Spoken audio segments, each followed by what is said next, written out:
What's going on, everyone? Quick market update. Wasn't wrong. So, a lot of people were like, oh, the market's going to crash. Everything's changed and there's not as many offers. I said, no, that's not it at all. We're in California. The state opened up June 15th. I said, you've got people that haven't traveled in a year and a half, jonesing to go travel, and probably have like a use it or lose it in a year type of deal with whatever vacations they booked in 2020. So I went to the airport a bunch of times. I went to Utah for lacrosse with my son. I went to San Antonio, Texas. I'd never been to San Antonio, Texas, and I had to do a layover in Arizona. Going through both of those airports was absolutely insane. I'm like, it is nuts how many people are traveling.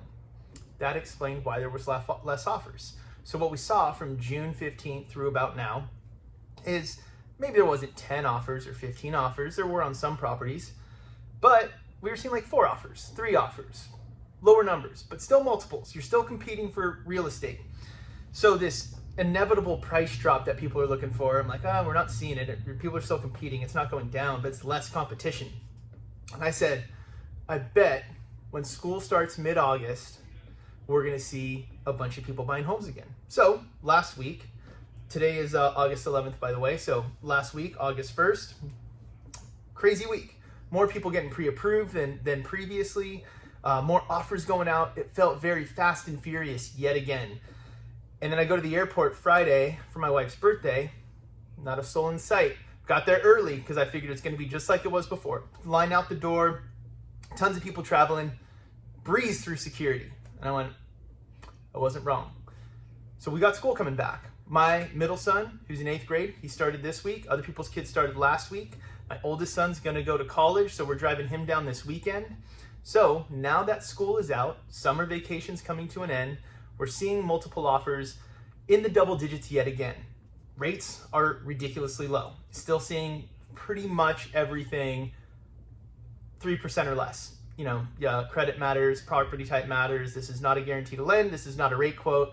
All of the legal jargon that is necessary, but basically we're seeing 2.875 is, somebody put a gun to my head and said, Sean, where's a 30-year fix today? I'd probably say 2.875. So then there's the talk about forbearance and the rent moratorium that got extended. And everyone's like, man, all these landlords are going to walk away from these properties. Tons of foreclosures are coming. Mortgage forbearance is ending. Tons of foreclosures coming. Here's what you have to understand is I did a video about this last year when COVID first started, and I said, this is not 2008 all over again. Here's the video. You have to understand the difference. See, I worked at Countrywide in 2007 and 2008. I know what caused 2008. I know what happened. We were using loan programs that your interest was not being paid in full, so they would tack it onto your mortgage. But if your loan balance is increasing and then your house decreases, and by the way, you probably did 100% financing back then anyways, you don't have any equity, right? So if I don't have any equity, I don't want to make this payment anymore. I'm $200,000 upside down on this house. Here's the keys back. I'm not going to deal with this. That's not what we're seeing now. Think about how much equity has been built from last year to this year. I'd say 10% is easy, an easy number probably nationally. Property values have increased at least 10% on average nationally. Some places it's probably 20%. It's just been insane. So you have mortgages where every month you make your payment, you're paying principal and interest, which means you're paying down your loan balance, which is adding equity. And at the same time, you have the market working in your favor, adding more equity. So if you are a landlord who says, you know what, forget this, if I can't get rent from my tenants, I don't want this property anymore, well, you don't have to foreclose, you would just sell it, right? You've got equity. If you're a homeowner that unfortunately was in mortgage forbearance and maybe you lost your job and then you got a new job, but the new job doesn't have the same pay scale as the old job, you don't have to foreclose, you just sell it and you have all that equity. There's a lot of equity right now, a ton of equity.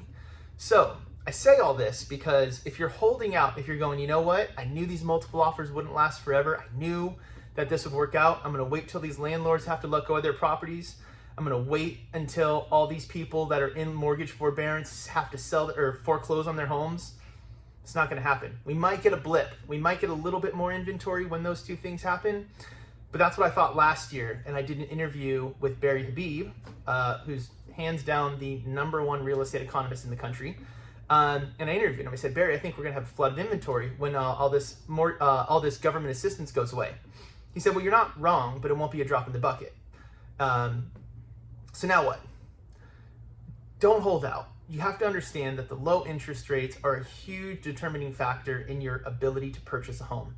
When you're financing a house, the price is not what determines affordability, the interest rate does.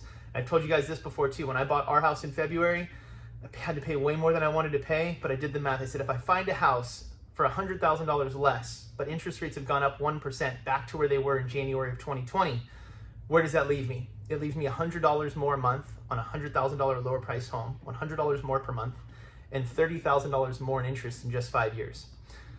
Rate is everything when you're looking to buy a home. If you're paying cash and you want to gamble and hold out for these lower prices, do your thing. But if you're financing it, I think waiting's expensive. So that's it. Wanted to share those two stories. Everyone's done traveling. We're going to see lots of offers yet again. School's back in session.